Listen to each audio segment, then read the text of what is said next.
U.S. Secretary of State Marco Rubio traveled to Jerusalem over the weekend to meet with Israeli Prime Minister Benjamin Netanyahu.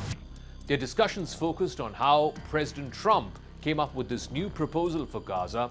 They also discussed the ongoing conflict and the ceasefire that is currently on between Israel and Hamas, and of course, the broader regional security situation.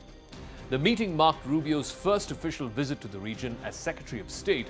It happens at a critical time when tensions are still high and the future of the ceasefire between Israel and Hamas is still uncertain.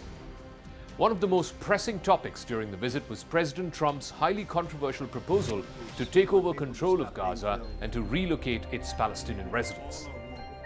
This idea, which envisions transforming Gaza into an American-administered territory dubbed as the Riviera of the Middle East, has sparked widespread international debate. While Trump's supporters see this as a bold and unprecedented approach to resolving this long-standing conflict, critics argue that it's both impractical and a violation of international law. Rubio's meetings in Saudi Arabia and in the United Arab Emirates this week are expected to include further discussions about Trump's Gaza proposal, while it is expected to get a severe pushback from Arab countries. In a speech following the meeting in Jerusalem with Netanyahu, Secretary Rubio emphasized that new strategies are needed to address the Gaza crisis. He said Trump's proposal did surprise many people, but he argued that repeating the same old approach again and again would only lead to more cycles of violence. Rubio also discussed broader security threats in the region. He was particularly concerned about the new Syrian government, which has traces of ISIS or elements from ISIS part of it, and also the need to neutralize the influence of Hezbollah inside Lebanon. But he also placed particular blame on Iran, calling Iran the primary source of all instability in the Middle East. He suggested that nearly every act of terrorism behind it, whether it's the violence or the destabilization that's been plaguing the Middle East, Marco Rubio has squarely put the blame on Iran's doorstep. The common theme in all of these challenges is Iran. It is the single greatest source of instability in the region. Behind every terrorist group, behind every act of violence, behind every destabilizing activity, behind everything that threatens peace and stability for the millions of people who call this region home, is Iran. And by Iran, I mean the Ayatollahs. By Iran, I mean its regime. A regime who, by the way, its people don't support. The people of Iran are victims of that regime. Netanyahu, for his part, expressed gratitude about the continued American support, particularly regarding Israel's policies in Gaza. He also said that both Israel and the United States are closely coordinating on their long-term vision for Gaza. However, the Israeli government is yet to present a concrete strategy for the future of Gaza, either to the Israeli citizens or even, for that matter, to the international community. While Netanyahu did not go into the specific details, he did say the discussions with President Trump had been going well, and he was aware of this proposal to make Gaza into a Riviera of sorts that was discussed between him and President Trump before it was publicly announced. I want to assure everyone who's now listening to us, President Trump and I are working in full cooperation and coordination between us. We have a common strategy, and we can't always share the details of this strategy with the public, including when the gates of hell will be opened, as they surely will if all our hostages are not released until the last one of them. The world first learned of Trump's Gaza plan during a February 4th press conference with Netanyahu at the White House. The U.S. will take over the Gaza Strip, and we will do a job with it too.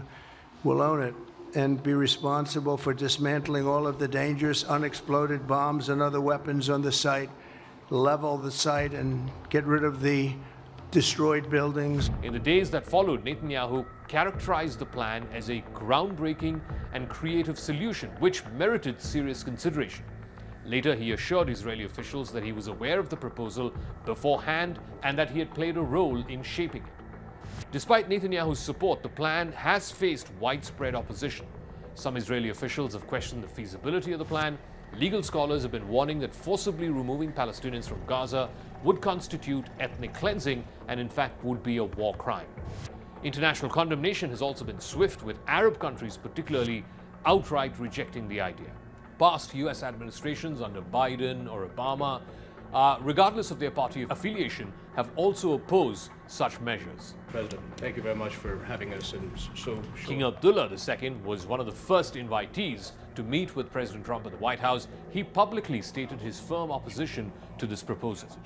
Trump has suggested that Jordan and Egypt could absorb more Palestinian refugees who were displaced from Gaza. It's an idea that's been long promoted by the right-wing factions in Israel. Many of these right-wing parties are now coalition partners of Netanyahu's government. However, Arab leaders have consistently refused to consider this option of Jordan or Egypt or any of the other Arab countries absorbing more and more Palestinian refugees. They see this as an attempt to erase Palestinian identity and Palestinian sovereignty. The Palestinian Authority President Mahmoud Abbas has reiterated that the Palestinian people must remain on their land and resist any forced displacement. As the controversy over the Gaza plan continues, Rubio has attempted to shift the focus to post-war recovery and reconstruction. In a recent radio interview, he also said that any proposal for Gaza's future must include economic redevelopment and security measures. He's also advocated for a multinational security force to try and stabilize the region and prevent the resurgence of Hamas. However, he did acknowledge that these plans could only take effect if the ceasefire holds and that there is a lasting peace agreement reached between Israel and Hamas. The current ceasefire, which is tied to a prisoner and hostage exchange, is set to expire in early March, and that adds to the urgency of the diplomatic negotiations. Trump's stand on the situation appears a bit flexible. He's allowing Netanyahu much more political elbow room to try and maneuver, even if the ceasefire were to be unsuccessful. The US president, in fact, declared on social media that his administration would back whatever decision the Israeli government makes regarding the ceasefire and the future of Gaza. That statement has fueled speculation that Trump is basically giving Netanyahu a blank check to alter the ceasefire agreement or even resume military operations if push comes to shove. Meanwhile, both Netanyahu and Rubio have reaffirmed their commitment to dismantling Hamas's military and political infrastructure. The Israeli Ministry of Defense also confirmed that a shipment of 2,000-pound bombs, which had been earlier delayed by the Biden administration, had finally arrived in Israel. US military officials have expressed concerns that such powerful ammunition is ill-suited for urban warfare, and it can cause widespread civilian casualties in a densely populated area like Gaza. However, Israel has continued to vow that they will be deployed in Gaza despite the warnings from US military. As Marco Rubio continues his diplomatic tour in the Middle East, the future of Gaza remains uncertain.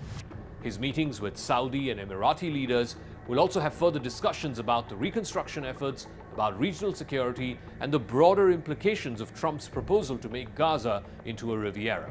The international community is watching very closely as the outcome of these talks could shape the next phase in the Israel-Palestine conflict and any influence that US foreign policy has in the region for the foreseeable future.